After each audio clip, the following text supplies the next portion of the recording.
Welcome, and thank you for standing by. All participants are now in a listen-only mode until the question and answer session of today's presentation.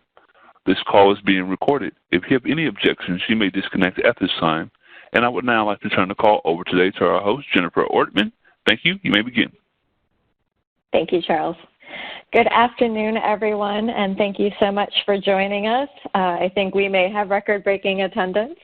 So wherever you're joining us from, I hope you're all staying safe and healthy, and hopefully this will be a nice break from whatever you were doing this afternoon.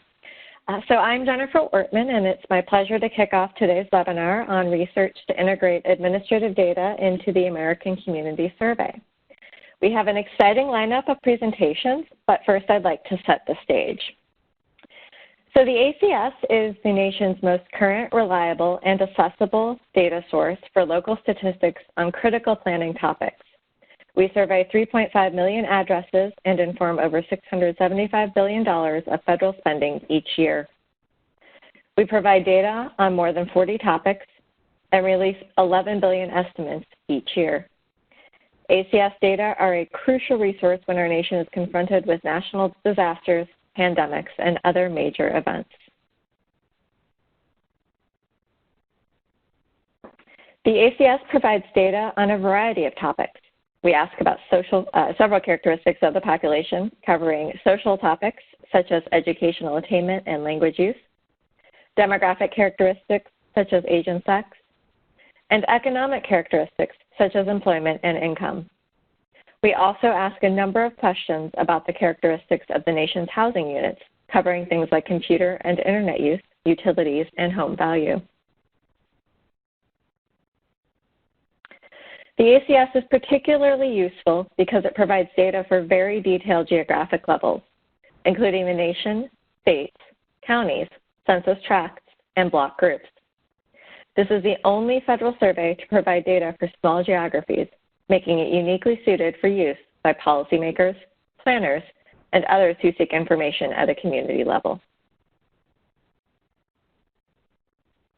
We first attempt to collect ACS data through self-response, asking respondents to either go online to complete the survey or complete it on paper, which they mail back to us. We then conduct follow-up using personal interviews to solicit response from those who did not self-respond.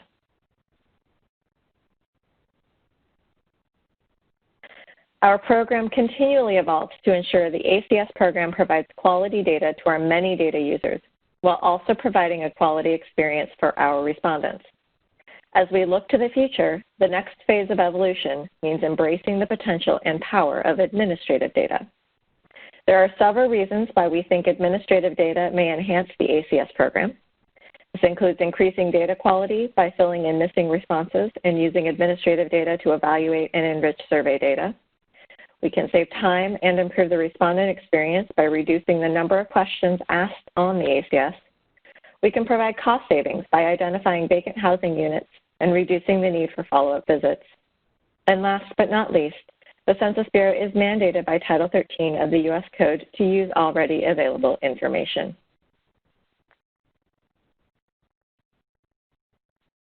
Over the last several years, we have made great strides to determine the feasibility of integrating administrative data in various aspects of the ACS lifecycle. So here are some highlights of the various stages of this research, which will give you a foundation for the research projects you will hear more about today. First, we have to identify the available data sources. The Census Bureau has access to a variety of administrative data sources, including federal data, which come from agencies such as the IRS and Social Security Administration, state and local data, including data about programs such as TANF and SNAP, third-party data, which come from third-party vendors who compile and sell data. This includes data from Black Knight and VSGI. Next, we evaluate each data source using a set of guiding principles to determine their fitness for use. The principles cover things like conceptual alignment, which is the extent to which the administrative data correspond to the concept the ACS intends to measure, and quality, which is whether the administrative data meet the quality requirements for our published data. Using these principles, we identify the best candidates for a given research endeavor, whether it is replacement, allocation, or some other use. Here you see results from our evaluation of data about housing units, which indicated that year built, acreage, property value, and property tax were the most promising for a test of replacing survey data with administrative data. We then move forward with research to experiment with the specified use of the administrative data to either identify next steps for research or confirm feasibility to recommend implementation in ACS production systems. Examples of current research endeavors include predicting vacant housing units to reduce need for follow-up visits, replace survey responses with administrative data to reduce the number of questions asked of respondents, and fill in missing values to improve data quality. Enrich ACS data through linkages to administrative data to expand the number of topics covered, and using administrative records to improve measurement of income. So hopefully that gives you all a bit of background to understand why the ACS program is interested in using administrative data and the ways in which we think we might be able to leverage this valuable resource. We have many exciting projects underway, and now it's time for you to hear more from the researchers who are carrying out this work. First, you're going to hear from Andy Keller about work he's doing to predict vacant housing units in the ACS. Next, Chase Sawyer is going to talk about his work to analyze differences between administrative data and survey responses about property value. Third, Sandy Clark will talk about her work to use alternative data to fill in missing values for demographic characteristics. And Leah Clark will wrap things up by discussing her work to link ACS and IRS data to assess college attendance and completion.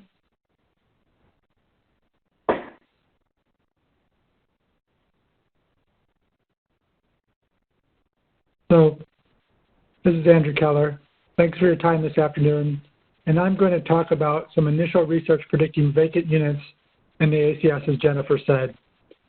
So, moving on to the next slide. Here's a brief outline. First, I'm going to talk about related work predicting vacant units and how that has been implemented. Next, I will discuss how the ACS-related research has progressed thus far, including the data used and the methods used to predict the vacant units. I will then spend the majority of the time going over a simulation on previous ACS data, first generating the model, and then evaluating the quality of the predictions that are generated from that model. And then finally, I will finish up with what we have learned thus far and possible alterations or improvements to the research as we go forward.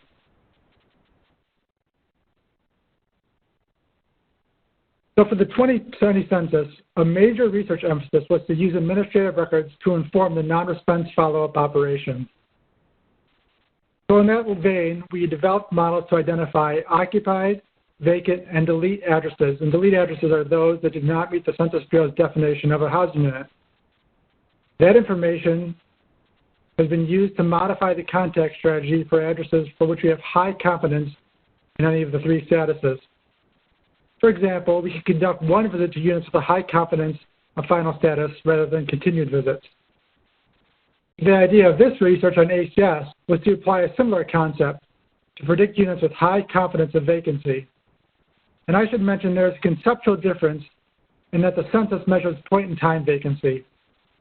But the overarching idea here is consistent in that we use the vacancy probability to inform the contact strategy or the sampling strategy in the case of ACS.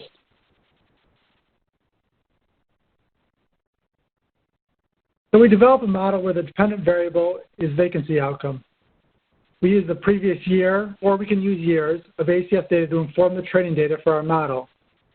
So that data includes administrative record data of the same vintage or similar vintage, operational data that we gained from the survey, address level information from our master address file maintained by the Census Bureau, and information from the block group at the block group level taken from the ACS planning database. So the main idea, the methodology, is to fit our model over the previous years or year, and then apply the parameter estimates to our current vintage of ACS data as external validation data. We then have a predicted probability of vacancy for every ACS unit in the mailable, computer-assisted personal interview universe. So what data are we using in our model? Go a little bit more into that. So with respect to administrative records, we use aggregated public information purchased by the Census Bureau consisting of local tax, deed, and mortgage information. We also use information concerning land use or absence of an owner at the address or ownership rights on the unit. We use third-party AR data providing information about persons at that address, as well as national change of address information from the United States Postal Service.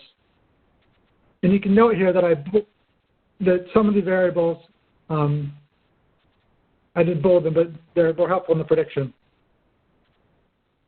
With respect to ACS operational data, we use mailing operations.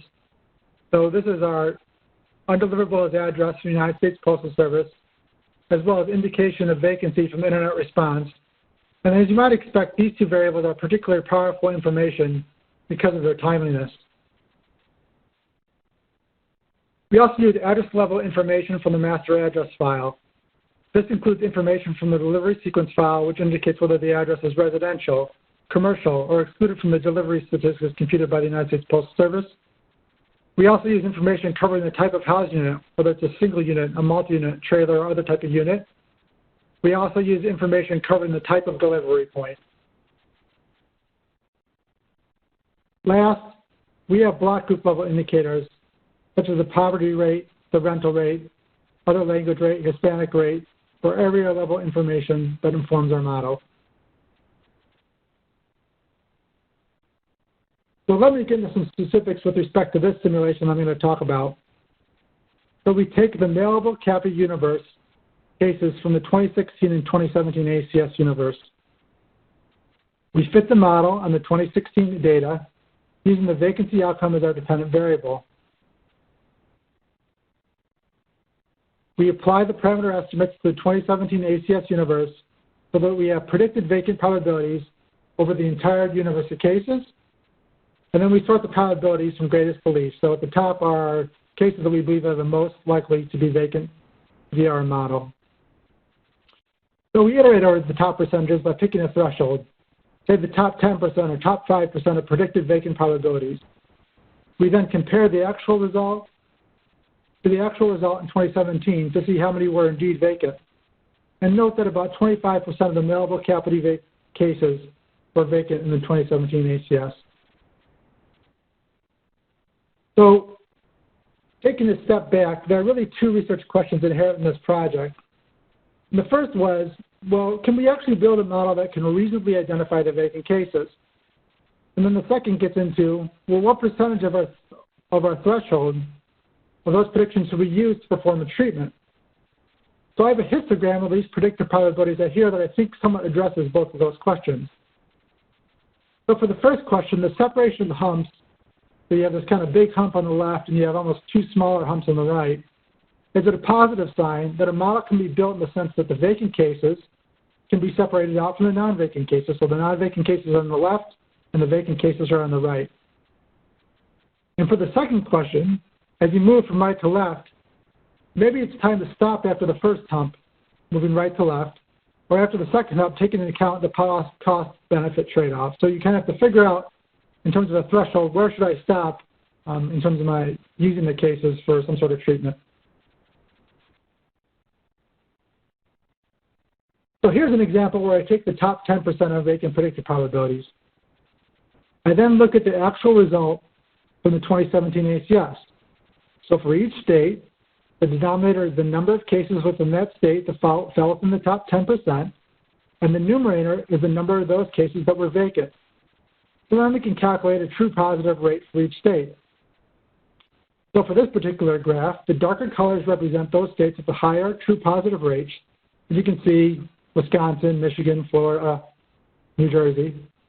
And some of the lower rates are the ones with the lighter colors, for example, Oklahoma, West Virginia. So I thought this was an interesting plot in the sense that the false positive rate is not uniform across the states.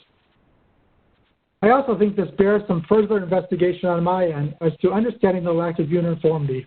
For example, is it due to the variance in the coverage of the administrative data? So This next slide with the bar graphs shows the distribution of outcomes for the various thresholds as we move from the left, where the top 0.5%, to the top 10% of the x-axis. So each bar is a stacked plot where the percentages of each bar add 100%. The light green at the bottom of each vertical bar is the percentage of cases where the outcome is vacant. So again, this can be thought of as the true positive rate. The light blue at the top of each vertical bar is the percentage of cases where the outcome is occupied. And this is the result that is the most concerning, because we'd be identifying cases of vacant that are actually indeed occupied and misgetting interviews from those people. The medium blue in the middle of each vertical bar is the percentage of cases where the outcome was not a housing unit. So we don't necessarily miss people, but we do miss the fact that it was a housing unit. So a couple of things to notice. As you move from left to right on the bars to the previous slide, or accepting more cases in the threshold of vacant cases, more of the results are occupied, so you can see less green as you move from left to right. And this also can inform the tolerance for picking the threshold. So moving forward, from an earlier slide, we saw that there is some variation across states of the true positive rate given that 10% threshold. So each state has a certain distribution of the available CAPI universe. And depending on the cost benefit, we can pick a threshold, as I said earlier, predicted vacant probabilities to treat. And what I've seen is, regardless of the top threshold we select, the state level distribution of the top threshold is not the same as that overall CAPI, available CAPI universe state distribution. For example, say state X is 3% of the available CAPI distribution. You pick your top 10% of predicted cases, and the state may be 7% of that top 10%. The idea here is that there's a differential aspect of picking out a threshold, and all our implications need to be thought through. So another thing I wanted to look at was the implications of the occupied cases that we were identifying as vacant to see the effect on traditionally undercounted groups. And the three groups I looked at were Hispanic, Black, and 0 to 4. So among occupied available CAPI cases, about 25% have someone who is Hispanic, about 21% have someone who is Black, and about 15% have someone who is aged 0 to 4. And so for each threshold, I looked at the occupied units that we identified to see the composition of those units. And in this graph, Hispanic is blue, Black is orange, and the 0 to 4 group is red. So across all thresholds, the percent of occupied units with someone who is Hispanic is around 10 to 12%, and the percent of occupied units with someone who is Black is around 15 to 17%. And then with the red, the percent of occupied units with someone who is 0 to 4 is around 10 to 12%. And so what I'm learning from this is that the occupied units that we are identifying as vacant have proportionally fewer of these undercounted groups within them. So moving forward, another kind of exercise I've been doing as I've been going through this modeling process is I've been interested in studying where we have high vacant predicted probabilities, but the outcome was non-vacant. And the goal is to get a sense for the cases where we might be concerned about calling it vacant. And this is somewhat of an iterative process because then I turned around and used this information to create a better model. So it's kind of a give and take as I work through the model. So I use a decision tree to create business rules to see the combination of variables for which the non-vacant outcome occurs most frequently given a certain threshold. So for example, I take the top 10% of predicted cases. An example case where I'm misclassifying is addresses where there's no land use indicated on administrative records, and the address is not on the delivery sequence file the previous fall. So in this case, it was about 15% of the universe, and 52% of the cases were not vacant. So again, I'm using kind of this analysis of false positives to inform my model and refine as I go forward. So it's almost like a give and take. So moving forward with my conclusions. So the goal of this process, as we work through it, is to see if we can model vacates in the ACS universe using a combination of address level, ACS operational, geographic, and administrative records information. And so cost-benefit analysis is used to help determine the threshold for using the best predictions. And generally, cases within the top thresholds contain relatively fewer members of the harder-to-count groups. We do observe differential true positive rates across the states. As we're doing this, we develop business rules to identify false positive cases which can help inform and refine the models. And I should note that not all false positive cases are occupied units. Some are actually addresses that are not housed units. So just to kind of some further discussion or ideas. So this is initial research in the sense that different aspects of this research can also be tweaked. First, this research does not usually, this universe doesn't have to be restricted to nullable CAPI cases. It can include all CAPI cases, though doing so would probably necessitate rethinking the model since the nullable CAPI model uses information, UAA information, undeliverable address information, as a good predictor. So if I want to have different universes, I need to kind of rethink and readjust my models or develop another model. Another aspect is making this model more adaptive. So we have these initial vacant probabilities of our CAPI universe. But we could send those cases out to the field and then update the probabilities with that information from the visit. So we could use our kind of visits to update and refine our model. So it's kind of a dynamic, adaptive idea. So we can use the predicted probabilities to alter the contact strategy. And this is, in fact, how we're using this type of idea in the 2020 census. And finally, we can also use the predicted probabilities to alter the sampling rate, particularly at ACS. So we can change from a higher sampling rate to a lower sampling rate. And the risk here is that occupied cases would inflate variances. But the good kind of thing from this research is a lot of these things can be simulated with different parameters at your desk. So you can learn a lot, or have learned a lot, just by playing with different parameters. So thank you for your time.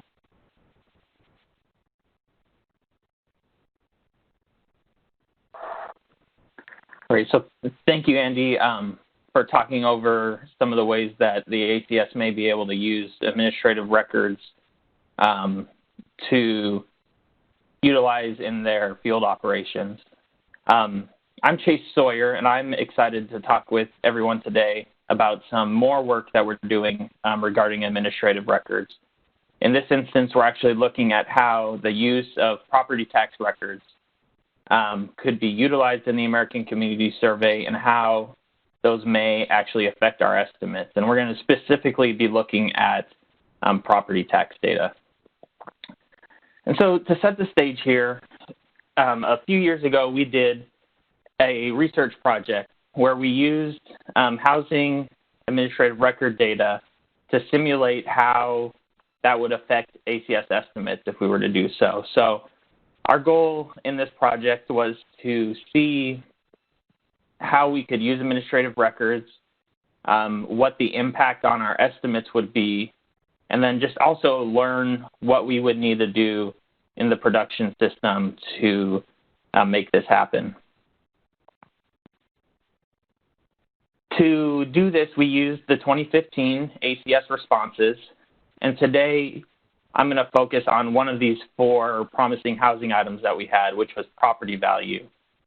And to do this, we used modeled administrative record data from CoreLogic's automated valuation model to replace respondent provided values.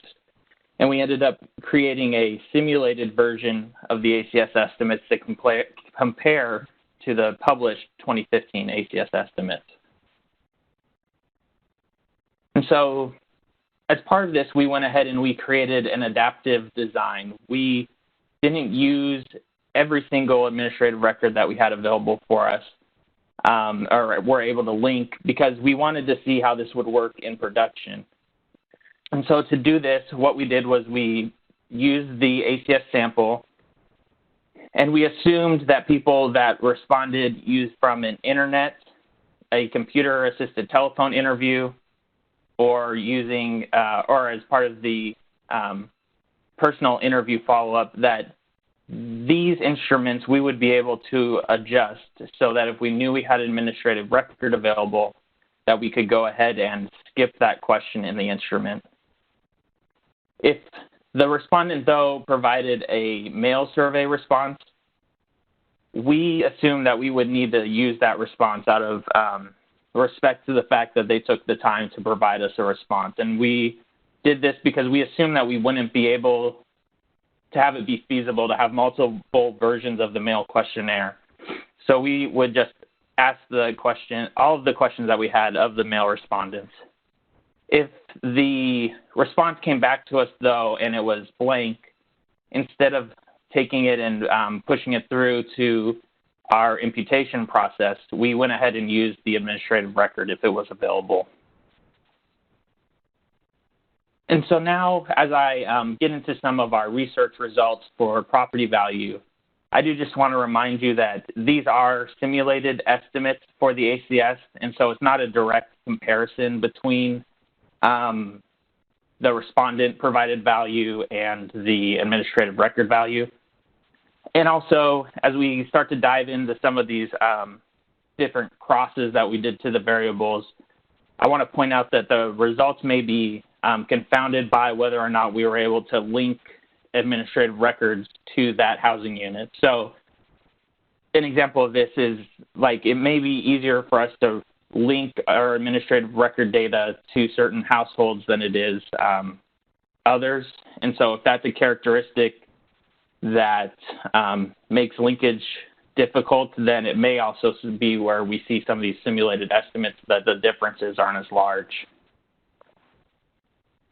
But our key measures for property value in this simulation were median property value, the number of properties that were reported as being worth less than $10,000, and the number of properties that were reported to us as being worth $2 million or more. And we chose these properties because we wanted to get an overall sense of the median property value, but also look at some of these. These are values that are on the edge of the bins that we published, so we wanted to see if maybe we were getting a smaller number of these different outliers.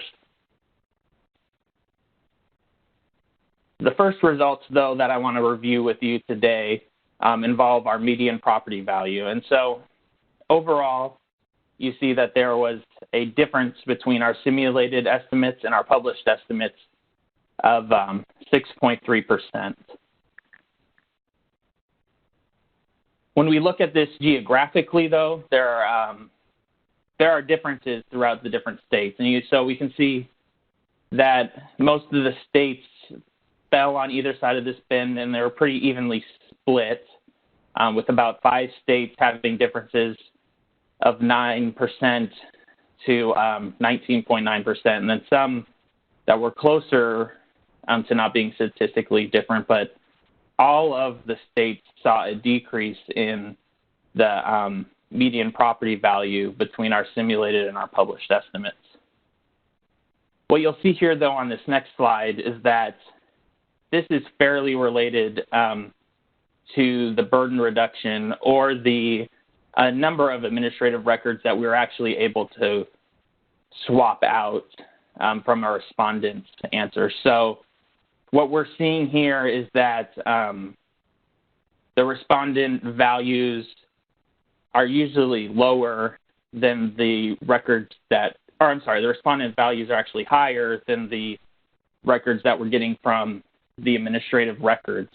And that isn't distributed equally throughout the states because our ability to link to administrative record data isn't distributed equally throughout the states. And so this is a big deal for us with the American Community Survey because our estimates are used to fund a great deal of block grants and public funding. So we need to make sure that the results of our using administrative records are done equally.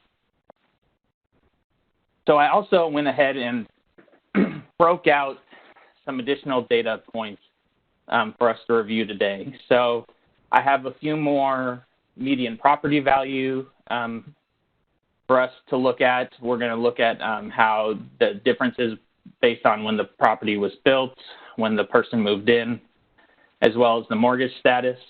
And then we're also going to spend a little bit of time looking at the distribution of property value. And in the case of households that are worth less than $10,000, we'll look at the household income in those homes.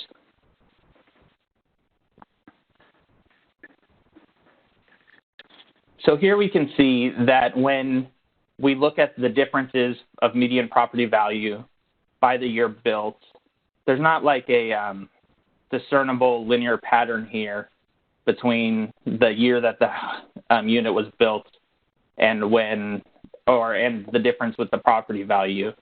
What we do see, though, is that the largest difference for median property value was with homes that were built before 1940.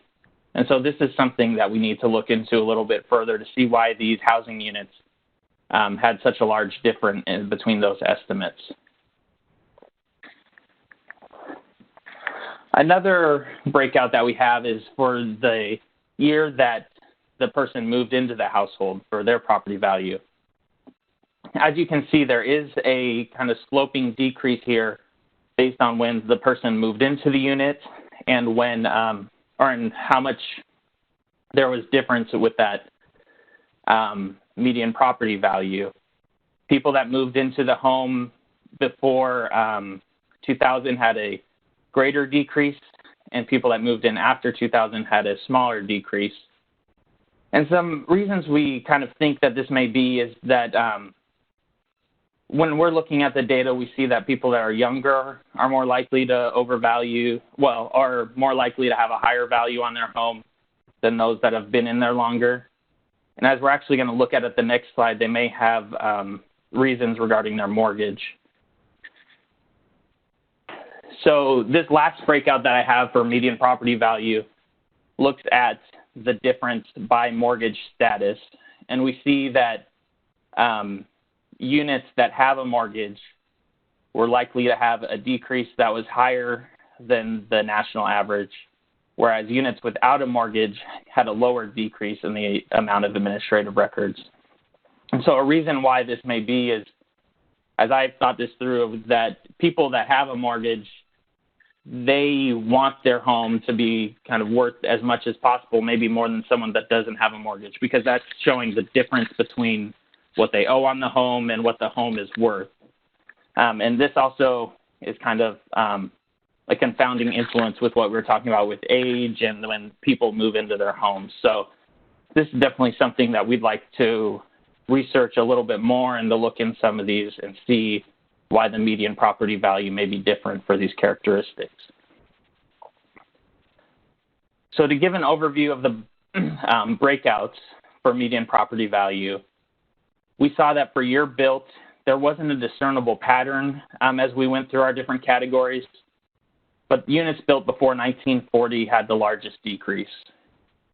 If we look at year moved in, units that have been moved into more recently have the largest decrease as opposed to those that someone has lived in for a while.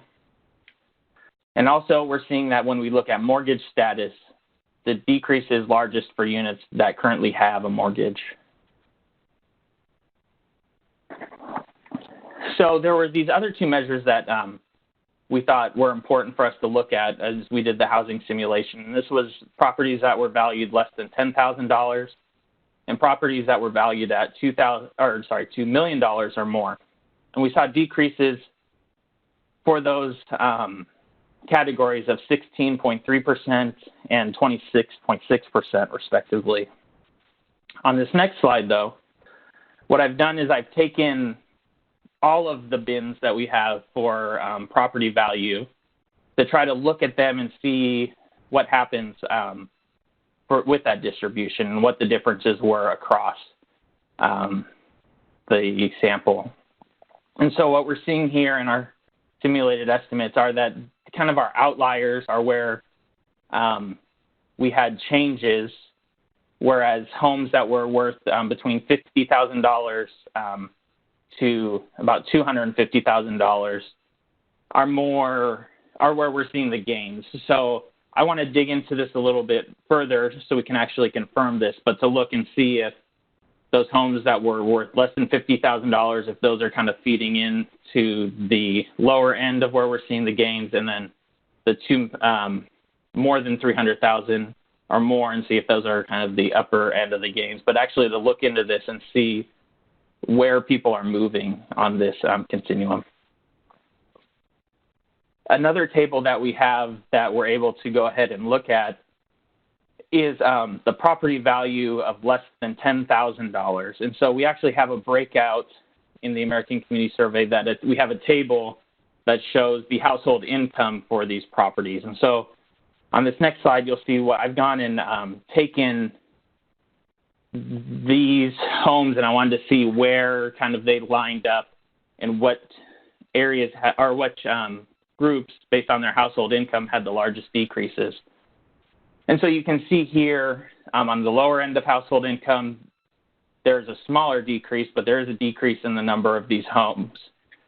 And then if you look on the higher end, you can see that the increase just gets larger and larger. And so the one result here that stands out to me is that we would, if we had used this methodology in the ACS in 2015, half of the homes that were valued at less than $10,000, but people told us that their household income was worth more than $100,000, we would decrease that by 50% almost. And so this is something for us to look into a little bit more as we're looking at cleaning data and doing edits and checking on data to see, do some of these values make sense? Because it is, while we're trying to measure small areas in the ACS, it's probably fairly unlikely that there are a lot of people that earn more than $100,000 a year but have a home that's worth less than $10,000. So some of the next steps that we're hoping to do with this research is look at comparing ACS responses with a new set of administrative record data. We also want to do a little bit more research to look specifically at some of these housing characteristics and not just look at our estimates, but look at how these are different from each other based on the actual responses that we receive versus the administrative records. And we're also looking to do modeling projects on our own to start to look at could we use modeling and some of this information to determine when we need to look at making edits, like in the instance of the high household income but low property value, as well as looking at creating our own automated valuation model for homes so that we would be able to have the methodology there and understand it. So these are two of the research products that we have on this work. We'll have the hyperlinks again later on in the slides so you can see them. But there's a report that's been published about this information, as well as we have a data visualization that lets you look not just at the property value information that I've gone over today, but also look at some of the other topics that we looked at with this work. So I think with that, I'll go ahead and turn the time over to Sandy Clark so she can talk to us about some of the work we're doing with demographic data. Thanks, Chase. Those were some very interesting findings, and also I guess you have some more too. They pointed to some other research projects that you can look into, and hopefully we'll be able to do more webinars and relay some of these results in the future. So good afternoon, everyone. My name is Sandy Clark. Today I will discuss research using alternative data sources to fill in missing values for demographic characteristics in the ACS.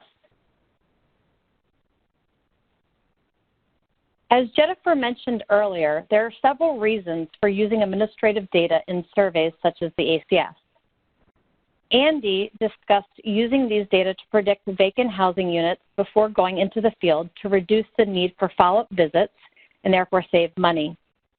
Chase studied using administrative data to replace the need to ask survey items and also possibly model results in the future. This would reduce respondent burden.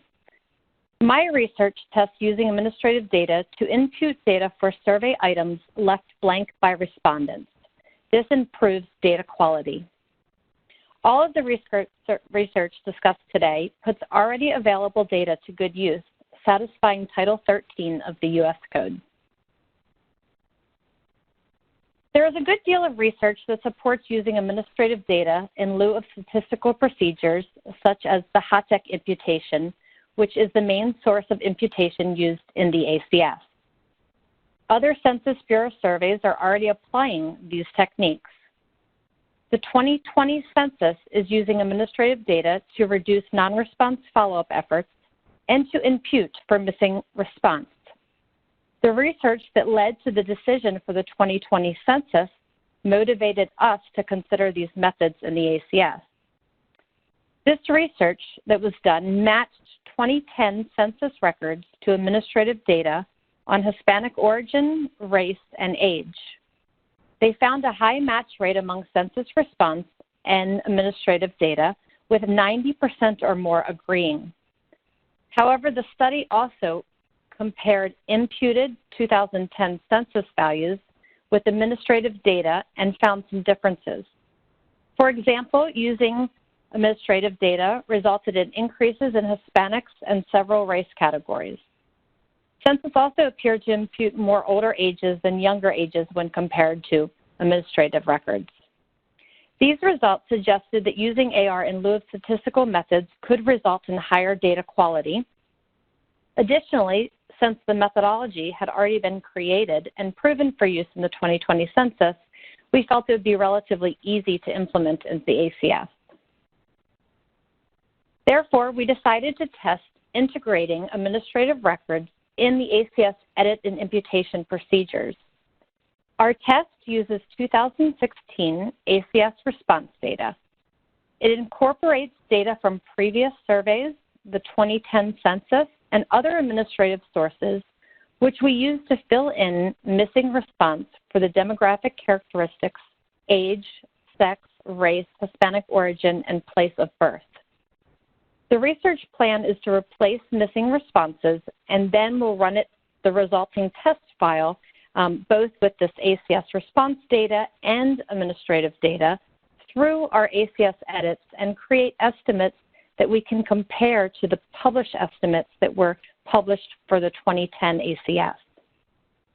Unfortunately, higher priority projects have delayed our research, and we have not had a chance to run the data through our full edit process.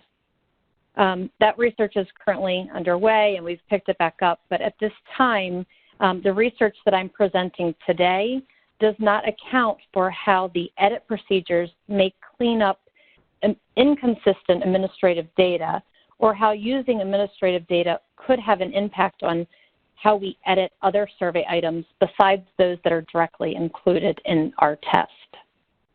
So this preliminary research discussed today used the 2016 ACS file that had already been processed through our edit, so the final file.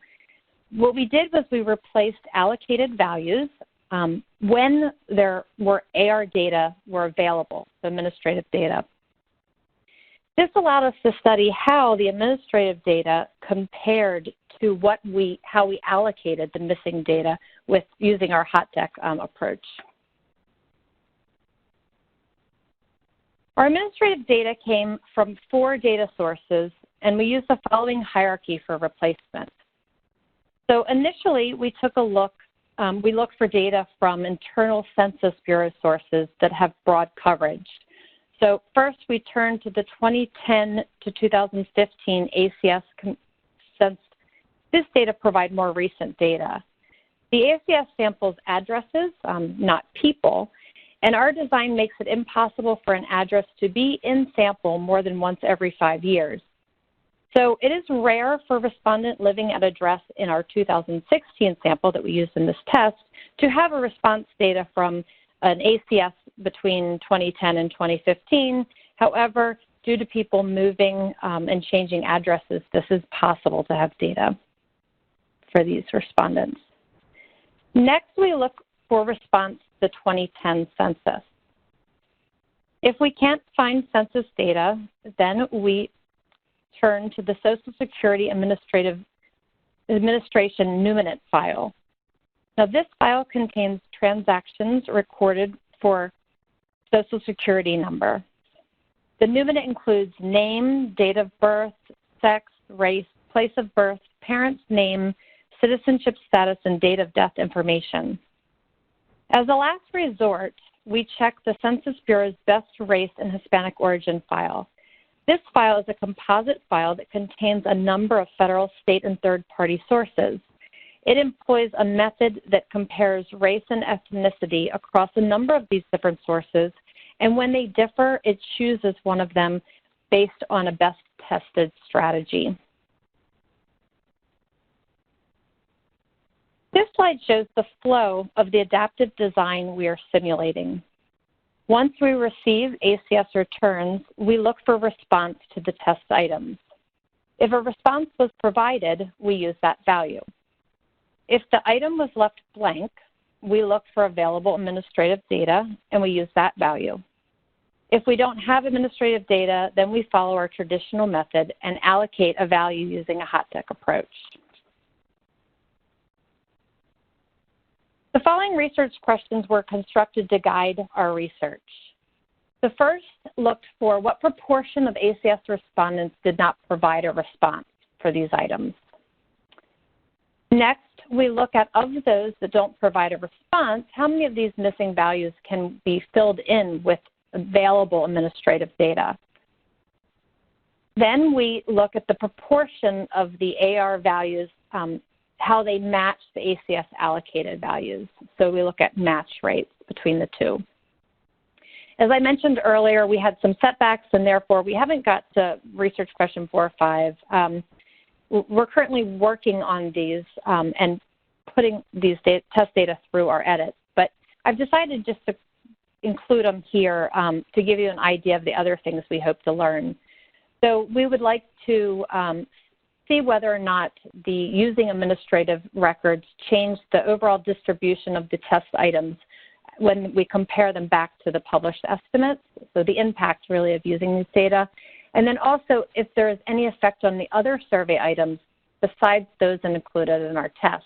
So we sometimes notice that when we make changes, they have a ripple effect downward, and we want to make sure that this is not the case here. Now, our preliminary, as we get back into this, our preliminary findings suggest that there is minimal impact to the published estimates or other survey items through this ripple effect. Okay, so now for our preliminary findings. The items included in this test, they have really low missing data rates already. Most respondents provide answers to the survey items. We see here on this slide that about 1% of ACS respondents leave the age item blank. Less than 0.5% of our respondents leave sex missing.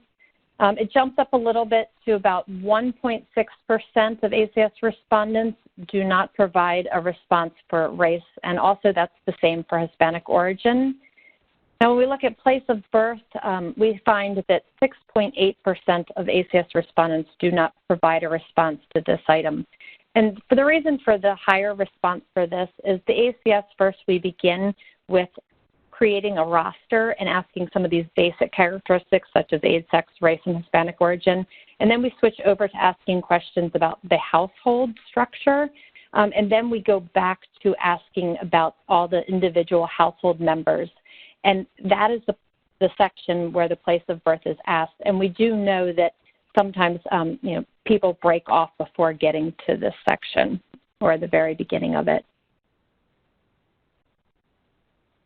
But while there is these items are highly reported, we still do believe that there's potential for improvements using this data that's already available, and we have an obligation to do so under Title 13.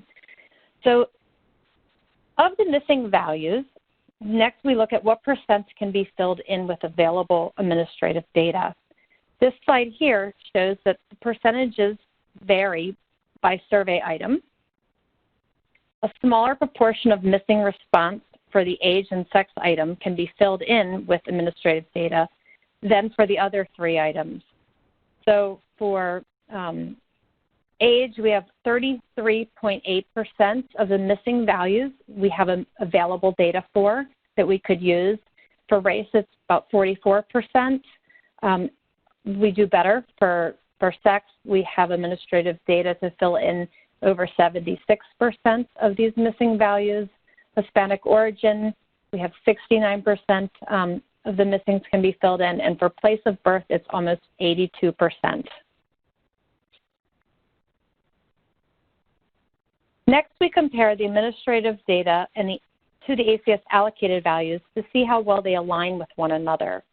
Again, these rates vary by survey item.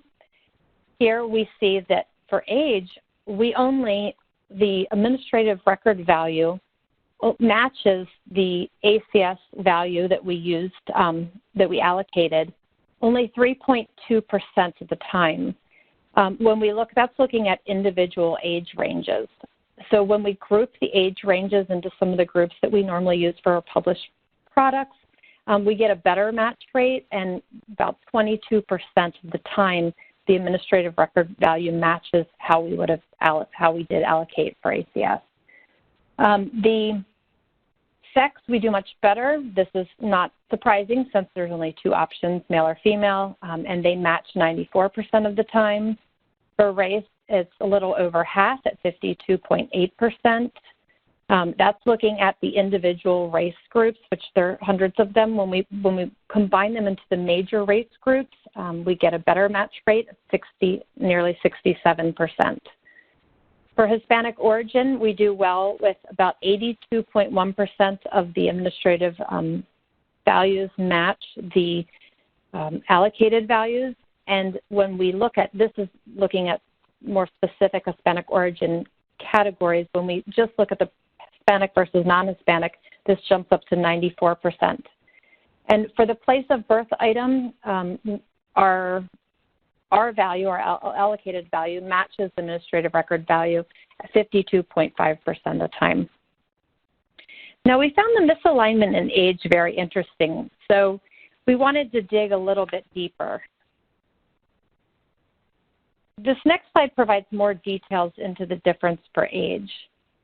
The column in the center here shows that 9.4% of administrative record age values are the same as the allocated ACS value or off by just 1 year. Expanding out, we find that 31% of administrative record and ACS allocated ages are within plus or minus 5 years of one another. This suggests that the remaining approximately 69% of administrative record and ACS allocated ages differ by more than 5 years. The bars to the left of the center show the proportion where the ACS allocated an age that's younger than the administrative record age, while the bars on the right show the proportion where the ACS allocated an age older than the administrative record age. The distribution is maybe slightly skewed towards the ACS allocated age being younger than the administrative record age, but the big takeaway here is the two data sources do appear to be pretty different. Now, this is, again, I need to point out that this is preliminary research, and it assumes that the administrative record value is consistent with other ACS reported data, and therefore it does not change in our editing process. So it will be interesting once we have the final data that is run through to compare these results again and see what we get. So our preliminary conclusions are that administrative records are available to fill in a pretty large percent of missing ACS values. We did, however, find that there are some low match rates, and this suggests that the ACS edits might not be accurately capturing our missing response, and that using administrative record data in lieu of these statistical approaches may improve the quality of the ACS data. Our next steps are we want to, again, go back and study these differences in more detail, the AR value and ACS allocated differences. We want to finish running our test data through our ACS edits and compare the item distributions with our published distributions. We want to determine if using these data to fill in for missing values does have this ripple effect and impacts other items that are not included on the test. Now, the ACS edit and imputation process, this is a really huge process, and it takes a great deal of server time and space and effort from ACSO staff. So we're actually currently working with our processing folks to develop a more streamlined approach for running our edits for testing purposes, and therefore we can not have to take staff time that are busy with production work, and we can efficiently and quickly test using a different administrative data sources in lieu of allocating, and we can expand it to much larger items, and particularly our larger items, items that have higher missing data rates. So using administrative records to allocate for items with higher missing data rates would really provide a much larger benefit to the ACS programs.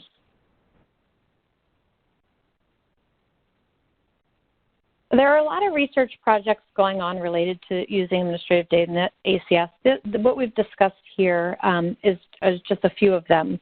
We have a list that keeps growing of more research projects to do. And the American Community Survey is really dedicated to this work, though we do have to recognize that $675 billion of federal funds are allocated using these ACS data every year. Therefore, any changes to our process, we really must thoroughly research and approach with caution. We are working hard, and we have lots of work to do, but here, our shorter-term goal is to implement the use of administrative record data for editing, while our longer-term goal would be to, in some instances, completely replace survey items or use them for modeling to substitute. So this slide here shows some tentative target dates for using administrative data in the ACS. Now, these are tentative and cannot be etched in stone yet. We have, as projects come up, this research sometimes gets pushed, but it is target dates that we can put out there and try to achieve. So since 2016, we have been evaluating administrative sources. We're going to continue these efforts and dive deeper into sources that we already have access to now, and also new sources as we acquire them and they become available. We're working hard currently to secure necessary agreements with these other federal agencies to use these data in our production process, and we have plans to implement the methods that I described today to use administrative records to impute for some basic demographic items beginning with our 2021 ACS data release. And then we will expand to impute for additional items in 2022 releases and beyond. We are aggressively researching how we can use administrative data for housing items, and we hope that we can use property tax data and remove the acreage item as early as with our 2022 data release, and in future years use administrative data to supplement survey data for other housing items. In calendar year 2022, we are conducting a field test, which includes changing the last 12 months reference period that is used in our income questions so that it is consistent with the calendar year corresponding to IRS tax records.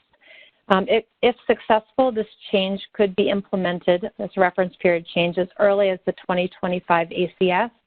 And right after that, either around that time or at least by 2030, we really hope to use administrative data for income items. And there's lots of research going on in this area. So that's all I have today. And now I'm going to turn it over to Leah to discuss her research. Great, thanks, Sandy. So today I'm going to be talking about a research application that uses linked ACS data and tax records. And before I get started, I want to acknowledge my collaborators, Jennifer Ortman, who you heard from at the start of the call, and my colleagues in the Center for Economic Studies, John Voorhees and Nick Ferris-Ture. So today I'll be talking about measuring educational attainment by childhood family income. And if you can, thank you. So cross-sectional surveys like the ACS offer measures of educational attainment on a national scale. And this means that there's a large sample size and it's collected annually. But for purposes of today's question, the ACS doesn't contain reliable information about what respondents' family income was when they were in childhood. Other folks have studied this topic with other data sources that have their own challenges. So for example, longitudinal surveys tend to have all of the variables that we're interested in, but smaller sample sizes and fewer cohorts. While using only administrative records, for example, using only tax records, researchers are able to calculate near population level statistics, but they're limited in scope. So maybe you can study college attendance, but you can't assess college completion. So we're going to link ACS data to IRS Form 1040 data. So these are, regular tax returns to bring a measure of childhood family income into the ACS. And using this linked data will produce reliable annual statistics on high school completion, college attendance, and college completion by childhood family income. I'm going to be focused on cohorts born between 1983 and 1991, so you can think of this as a large swath of the millennial generation. And because the ACS also contains detailed demographic and geographic characteristics, the sorts of statistics that can be produced using this linked data really represent a large step forward for measuring inequality in educational attainment. So to define educational outcomes, we're going to be using the ACS question that concerns the highest level of educational attainment for a respondent.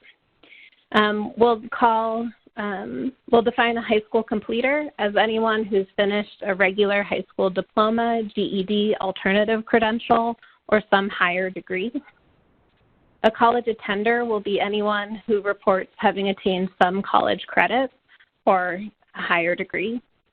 And today I'll use a definition of college completion that focuses on a 4-year degree. So if you have a bachelor's degree or higher, I'll consider you a college completer.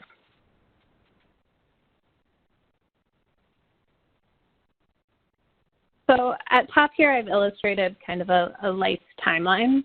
And so if you imagine someone who's responding to the ACS at age 25, they're going to report what their current household income was, or rather what their income was in the past year.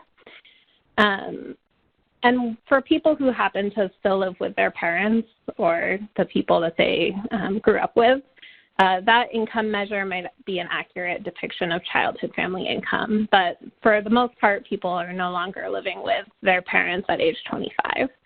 So to pinpoint what people's income was when they were in high school, for example, we're going to search for ACS respondents in IRS 1040 data. And so specifically, we're going to look to see where they show up as dependents and Form 1040 data, and during the years in which they would have turned 15, 16, or 17 years old. I'm going to define childhood family income as the average of those 3 years of adjusted gross income measures. And then going forward, I'll just talk about people in terms of high, middle, and low income. And so we define those categories by ranking respondents by childhood family income within each birth cohort, and then splitting that ranking into 3 equal-sized groups. So in total, this linked data set where we're taking ACS respondents from 2006 to 2017 and linking them to IRS Form 1040 data results in a data set of over 1 million linked respondents. And this is just restricted to young people who were surveyed at ages 24 to 26. And in this linked data, we have childhood family income measures for more than 87% of the population. Next slide, please. So why am I focused on 24 to 26-year-olds? Educational attainment rises throughout people's 20s, especially when you're looking at college completion. So ages 24 to 26 is really the youngest ages that you can look at and expect to see kind of stable rates of college completion reported in the population. Next slide.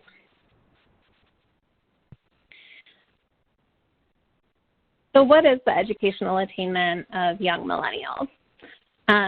So 91% have completed high school, 66% have completed college, attend college, and 29% have completed college. But going forward, I'm going to talk about conditional rates instead. What I mean by that is when I talk about college attendance, I'll talk about college attendance among people who completed high school. So 72% of millennials who completed high school attend college, and analogously for college completion, 44% of millennials who attend college complete college. And the reason I'm using these conditional rates is it will allow us to identify or isolate the inequality that arises at each level of education. So how does educational attainment vary by family income? So for high school completion, 98% of high-income young people complete high school, but only 84% of low-income young people do. In terms of college attendance, 86% of high-income high school completers attend college, while only 60% of low-income high school completers attend college. And for college completion, the gap is the largest. So 60% of college attenders who are high income finish college, while only 26% of low income college attenders actually complete a 4-year degree.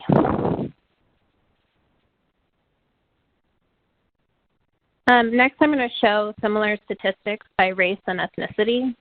And so here I'm using a race variable that forces each respondent to have a single race, but in the next version of these statistics, I'll be able to also break out multiracial respondents.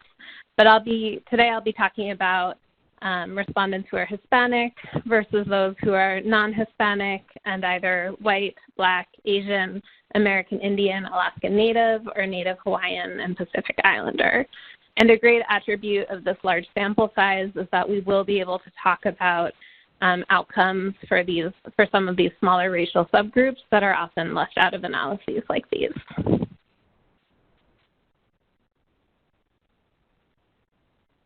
So in terms of high school completion, so here I'm plotting high school completion rates for each racial subgroup by childhood family income. And first, I want to note that the fact that each of these lines is upward sloping implies that there is an income gap within each of these subgroups. The one exception to this is for Asian Americans. And so Asian American young people who are low income, 95% of them complete high school. But that's not the case for other racial subgroups. And so in particular, American Indian and Alaskan Native young people have much lower rates of high school completion and still show large disparities in income. Turning to conditional college attendance, once again, the college attendance of young Asian high school completers stands out as much higher than other racial subgroups. But another interesting factor here is that among low-income respondents, white, Black, and Hispanic high school completers who are low-income report similar rates of college attendance, while American Indian, Alaskan Native, and Native Hawaiian and Pacific Islander young people who finish high school are less likely to attend college. However, when we turn to college completion, the white, Black, and white Hispanic gaps open back up. And here again, we see stark income gaps for each racial groups, and that includes Asian Americans, so they do remain much more likely to complete college than other racial minorities. And once again, American Indian and Alaska Native young people have the lowest rates of college completion, conditional on having started college. So next, I'll be able to break these out by year and talk about trends in educational attainment. And while I'm not going to show you regression coefficients on the next slides, just in the interest of time, I do want to note that I have tested the trends that I'll be talking about, and the trends that I'm talking about are statistically significant.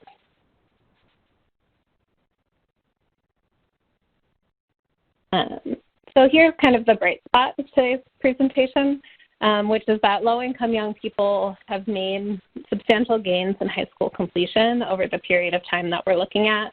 And there's evidence that when I look at younger ages, which I'm not showing you today, that this growth rate for low-income young people has continued in cohorts born in the 90s as well. So this growth for low-income young people meant that the income gap in high school completion narrowed by more than 1/4 for cohorts born in the 1980s. However, turning to college attendance, these gains did not translate. The gains in high school completion did not carry over directly. So low-income high school completers made very modest gains in college attendance during this time period. And because the income gap is so substantial to begin with, the 2% gain for low-income high school completers narrowed the income gap by less than 1/10.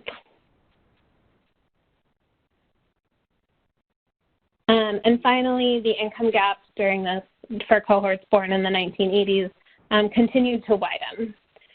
So high-income college attenders continued to become more likely to complete college, while for low and middle income young people who were attending college, completion rates were stagnant.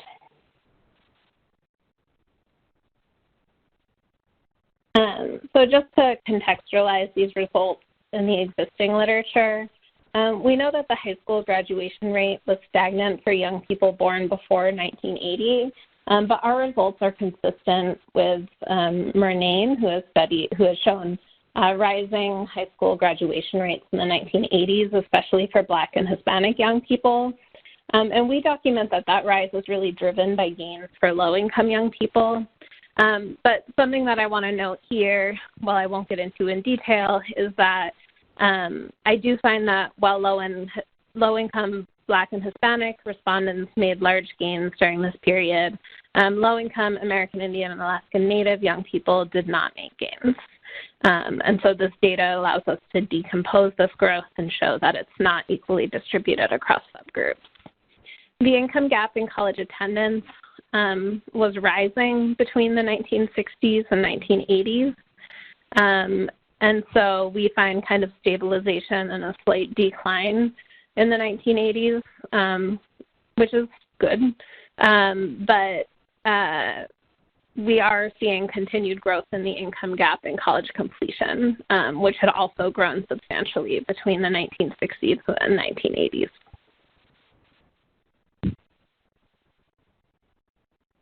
And so in conclusion, linking measures from administrative data to cross-sectional surveys like the ACS opens up many new analysis opportunities. And here the benefit came from being able to create this cross-generational measure of income. I document large and persistent disparities in educational attainment by childhood family income.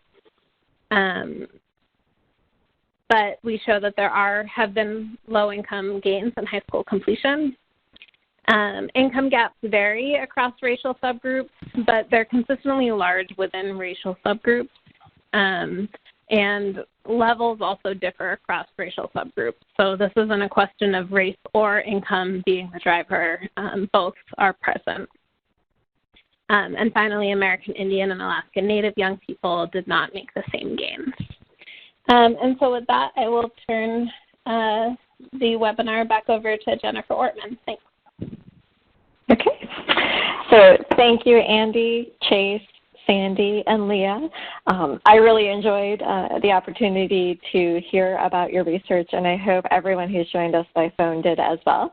So I have a couple of final slides to talk about how you can communicate with us. While I walk through those, I'll just remind folks that we have a Q&A that will be happening momentarily.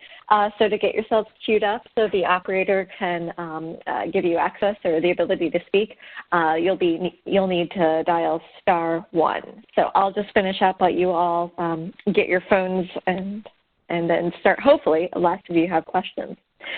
So on this slide, we really, with the American Community Survey Program, really enjoy hearing about the stories that folks are telling with our data. So we do encourage you, if you're working with ACS data, to go to census.gov/ACS/www/share your story. There's dashes in there. It's a really fabulous way for us to hear about the myriad of uses of ACS data beyond the things that we know the federal community is using them for. If we go on to the next slide. So we have many, many ways for you to continue this conversation, and the next and final slide will have contact information for the presenters. But here is some of the other ACS contact information, ways to sign up for alerts about the ACS program, including information about webinars like this. You can, of course, go to census.gov/ACS for all things ACS.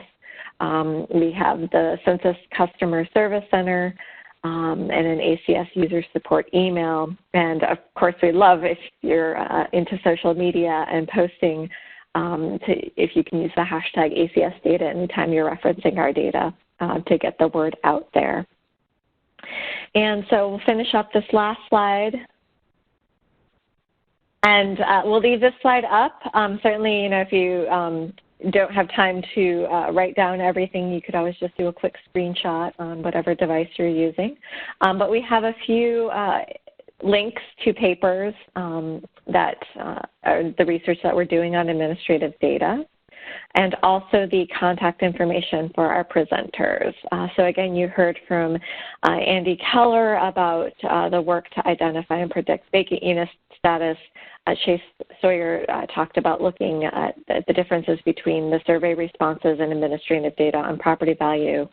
Sandy Clark talked about this very exciting work, which hopefully will move into the ACS production process in the not too distant future on editing and imputing demographic characteristic information.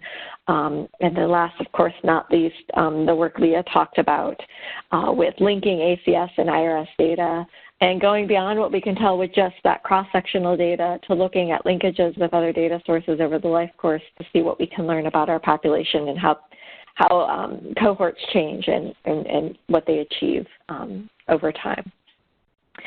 So that concludes the formal remarks. So I will ask the operator, is there anybody with a question? I'm showing no questions at this time, but as a reminder, please press *1 and make sure you record your name. One moment to see if we collect questions. And our first question, your line is now open. Would you define, please, mailable CAPI? Oh, the acronym CAPI? Mailable CAPI. Oh. I can take that, Jennifer. So those are the cases for which and you could interrupt me if possible. So those are the cases that computer-assisted personal instrument. So those are the non-response cases you can think of that you're able to send a mailing to. The ACS can send a mailing to. Okay, so does that not include then post office boxes? That would be correct. So post office boxes are not mailable addresses for the ACS. It has to be a street address. Okay. We're ready for the next question? Yes, please. Our next question, the line is now open. Yes, good afternoon. So my question is, as an educator and working in a school district where we have a very transient population, my question is really based around the tracking of homeless youth. And I wanted to know if there has been any tracking of homeless youth using the demographics from the 2000 to 2010, the 2010 census in terms of completion of high school and post-secondary education, and whether or not that tracking was done across racial demographics.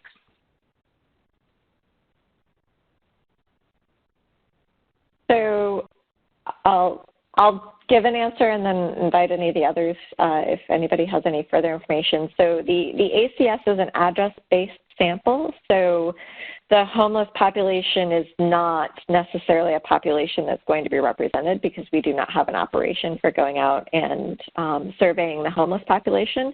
That's in contrast to the decennial census program, so the 2000 census, 2010, and also the 2020 census. We do have operations to go out and enumerate the transient populations in the census, but we do not have that in place for the ACS. So that would not be something the ACS would be able to provide data on. Okay, thank you. This is Leah. I'll just note that while we can't use the ACS data to answer that question, there is the potential to link IRS data to census responses, which might let us get some insight into that. And then in the Center for Economic Studies, we're also working on some projects to link education and administrative data into our data. And so certainly part of that project, one of the things we're interested in better understanding is the outcomes for kids who we either have trouble identifying in tax records or who, the education administrative data designates as homeless. And so while I don't have any research to share with you on that today, it is certainly something that we're thinking about and we'll be looking at in the future. Thank you. Okay, thank you. Our next question, your line is now open. I pass at this time. I forgot what I was going to ask, but I'll pass this time. Thank you. Oh, thank you. Our next question, your line is now open. I'll pass. You've already answered the questions about the homeless population. Thank you. All right, thank you. Our next question, your line is now open. Yes, I apologize. I came into the webinar late, and therefore I don't know what all was said. So I'm asking, is this recorded to where I can access it again? Yeah, and so I can answer that. This is Chase Sawyer. So the information about where you can access the webinar has actually been put in the chat. But if you Google Census Academy, you should be able to find information there about all the Census Bureau's webinars and trainings that are available. And so in about 2 to 3 weeks, there should be a transcript, the slides, and a recording of this presentation that you can view.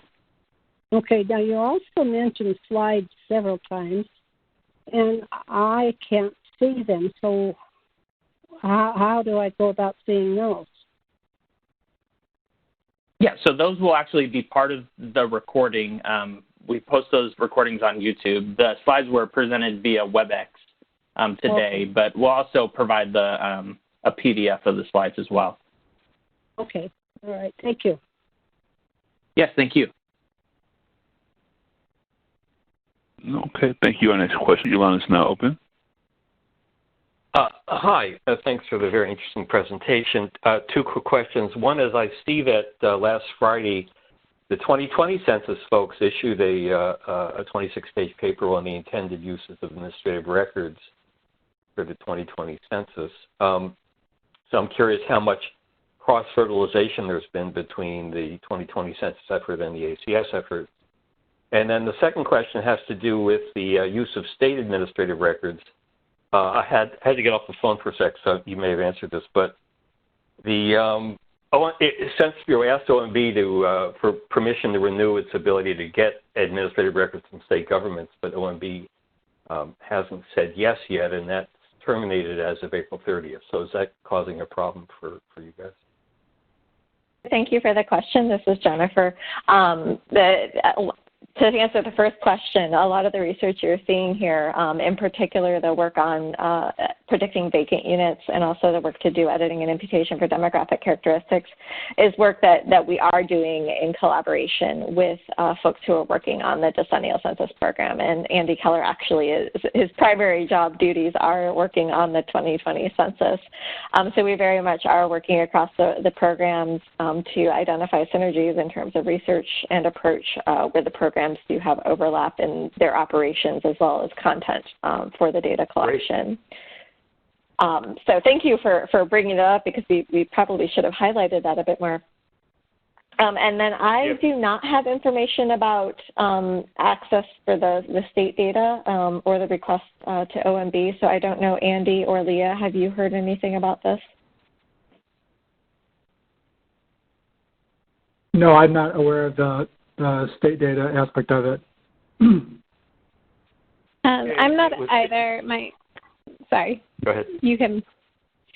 I was just going to say that the state admin records that I generally work with, to my knowledge, are still coming in regularly, but those could be under a different kind of process than it's under a research agreement as opposed to being used for census purposes. Thank you. And just to get back to your first question, there's more information about some of the modeling techniques that we've used with administrative data as it pertains to the census. So there's papers in the Journal of Official Statistics. We have advisory groups that we issue papers to, as well as numerous presentations. So if you want to send me an email, I can point you to some of those presentations or look them up via Google yourself. But there are presentations that are more 2020 census-centric in terms of how administrative records are being used, not only to identify vacant cases, but also for the ideas of imputation and such. Okay, terrific. And this is Andrew Keller? Andrew Keller, yes, sir. Yeah, great. I will email you. Thank you. All right, and so I think with that we have time for one more question. And if you have additional questions, you can always reach out to us or acso.users.support@census.gov for more information. Operator, were there any more questions? Yes, we have 4 more questions, but I'll take the final question. Line is now open. Great. Yes, how are you today? Excellent. Can you hear me? Yes, Hello? I can hear you. Okay. Yes, sir. First of all, excellent presentation. I must confess I was listening to 2 webinars at the same time, but yours intrigued me more. I still needed the other information, though. But the question that I had goes back to the homeless question. If we're already counting them during the 5- and 10-year census, why can't we use the data, because they're most likely, even though they're homeless, would be there at least a year afterwards, right? Why couldn't we use that information? But that really wasn't my real question. My real question was, doggone it. If I want to utilize the homeless, how can I utilize that information with what I get from the 5- and the 10-year census? So I'm in transportation, and so I need to know where they're moving around to make sure that I'm moving them around. You understand what I'm asking? Hello? Yeah, so this is Jennifer. I don't have an answer to that question. I hope I don't sound stupid. I wasn't trying to sound dumb. But if I can't track my homeless population, how do I track my homeless population? I guess is what I'm asking. Sure. Yeah. I mean, that's a very important question, I think. It's a very important subgroup of the population. It's not one that the ACS is able to provide information about, but I don't know if any of the other presenters are aware of what kind of data products come out of the decennial census that might be useful for this purpose. And while you're thinking about that, let me ask one more thing. When you talked about the probability of more higher income people going to college and completing college, how is that economic factor placed in there so that it's not just based on race, but it's actually more of an economic question? Because, of course, if I have money to pay for college, I'm more likely going to pay for it and go ahead and go, as opposed to start and use whatever federal money I could get and then run out of money and then just say, okay, well, I can't afford to go back to school. Hey, this is Leah. So I think you've absolutely kind of pinpointed why why we might expect to see low-income kids who start college not be able to finish it. And so part of the reason I talked about race in the statistics today is just because a lot of data sources that researchers use to look at these questions just don't have enough information or enough data observations to estimate those rates within racial subgroups. And I think what one kind of clear takeaway of these statistics is that income matters kind of regardless of which racial subgroup that you're in. And so it's not just a question of kind of who lives where and who has access to which universities, so I'm sure that plays into it. But the income issue is pervasive, and it's especially pervasive in college completion. And so the fact that we've seen great gains in high school completion for low-income kids means that, you know, there has been progress made towards making a high school diploma more accessible and attainable, but the same improvements have not shown up at the post-secondary level yet. And that's obviously a very important, you know, getting a college degree is a huge factor for being able to have higher income in the future and have higher economic mobility. Thank you. One more.